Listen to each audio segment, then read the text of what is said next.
ఆంధ్రప్రదేశ్ రాజకీయాలలో ఇప్పుడు latest trend ఏంటంటే నెక్స్ట్ జనరేషన్ లీడర్షిప్ నారా లోకేష్ని డిప్యూటీ సీఎం చేయాలనే చర్చ విపరీతంగా జరుగుతోంది. సో మీ రియాక్షన్ ఏంటి దానిపై? బహుశా అది చాలా అర్లీగానే ముందుకు తోసుకొచ్చింది ఈ రోజున అనుకుంటున్నాను. ఎందుకంటే పవన్ కళ్యాణ్ గారి యొక్క దాన్ని యాక్షన్, ఓవర్ అనే పదం బాగుండదు కానీ ఆ యాక్షన్ని తట్టుకోలేకపోతున్నారు తెలుగుదేశం పార్టీ వాళ్ళు. ఓహో, ఓకే. ముఖ్యంగా పిఠాపురం ఆయన చూసాం, ఆయన వర్మని.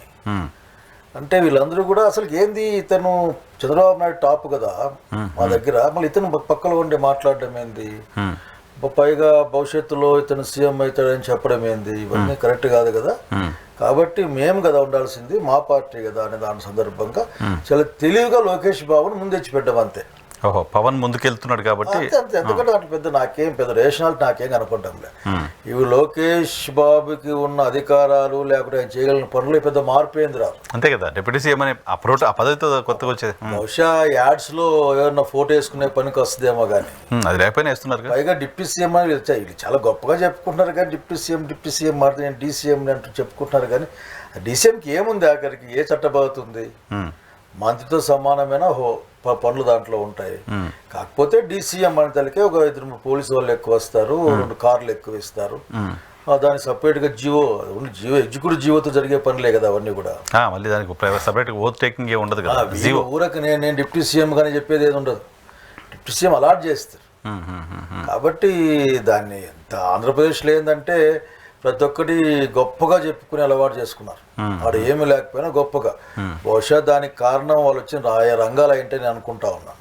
కాబట్టి సీజ్ ద షిప్ చూశాను కదా, సీజ్ ద షిప్ అన్నాడు ఆయన ఆఖరికి డిప్యూటీ సీఎం గా.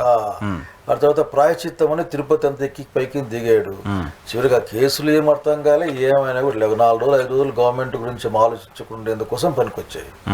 కాబట్టి పవన్ కళ్యాణ్ గారికి చెక్ అనే మాట కరెక్ట్ కాదు. పవన్ కళ్యాణ్ చేసే హడావుడిని తట్టుకోలేక తెలుగుదేశం పార్టీ వాళ్ళు ఎట్లా ఇంకా రేపు కాబట్టి మొన్నడైనా సరే లోకేష్ కదా ఏదో మాట ముందు అనేస్తే పోద్ది కదా, అక్కడికి మాకు అదేంది ఆ సిబిల్ స్కోర్ పెరుగుతుంది ఆయన దగ్గర పెరుగుతుంది అని అనుకోవచ్చు.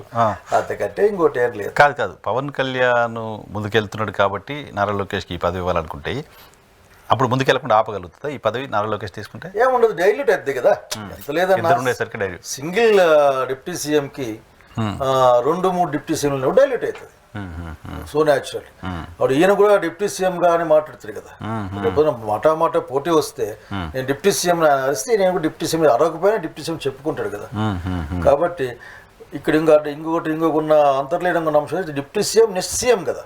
అంతే, సెకండ్ కమాండ్ సీఎం అంతే. ఇంకా చంద్రబాబు నాయుడు అనే ఆయన బిఫోర్ ఎలక్షన్స్ క్యాండిడేట్ని ఇతను సీఎంగా చేస్తాడేమో అనే ఒక ఆలోచన మనం వింటా ఉన్నాం. అటువంటప్పుడు ఇంక నెక్స్ట్ అతను సీఎంగానే చూస్తారు. పవన్ కళ్యాణ్కి సీఎం అనేది ఆయన కోరిక కావచ్చు, బట్ అతను సీఎంగా చూడరు. నెక్స్ట్ ఎన్ని మాట్లాడినా ఒక 20 సీట్లు 21 సీట్ల పార్టీ పొత్తులో తప్ప ఇప్పుడు గెలవడం పార్టీ. కాబట్టి పవన్ కళ్యాణ్కి చెక్ అనే మాట కరెక్ట్ కాదు. పవన్ కళ్యాణ్ మాటలకి ప్రాధాన్యత తగ్గించేందుకు వస్తుంది తప్ప అదేం పనికిరాదు. కాబట్టి మీరు అడుగుతున్నారు కానీ దాంట్లో నాకేం గొప్ప ఎవరు అడ్డం వస్తారు, ఆయన చేస్తే లోకేష్ పవన్ కళ్యాణ్ అడ్డం వస్తాడేమో అని చర్చ. ఎందుకంటే గవర్నమెంట్ పోయినాక నేను దిగులేం లేదు కదా. అట్లాంటి పోగొట్టుకోరు, బీజేపీ ఉంది కదా. పవన్ కళ్యాణ్ అంటే పవన్ కళ్యాణ్ ఒక్కడు కాదు, బీజేపీ కూడా కలిపి. అసలుకి మనం ఒకప్పుడు మాట్లాడుకున్నాం, ఇది ఒక సర్కిల్. ఇది ఇక్కడేమో పవన్ కళ్యాణ్కి ఈయన అవసరం, పవన్ కళ్యాణ్ వచ్చేసేసి చంద్రబాబు నాయుడుకి అవసరం, చంద్రబాబు నాయుడుకి ఏమో అవసరం వచ్చేసేసి ఆయనకు అనేక మద్దతు కావాలా, ఆయన ఎంపీలు మోడీకి అవసరం. సో మోడీ ఇతన్ని పోగొట్టుకోడు, అతన్ని పోగొట్టుకోడు, వీళ్ళందరూ కంట్రోల్ బై దెమ్ కదా.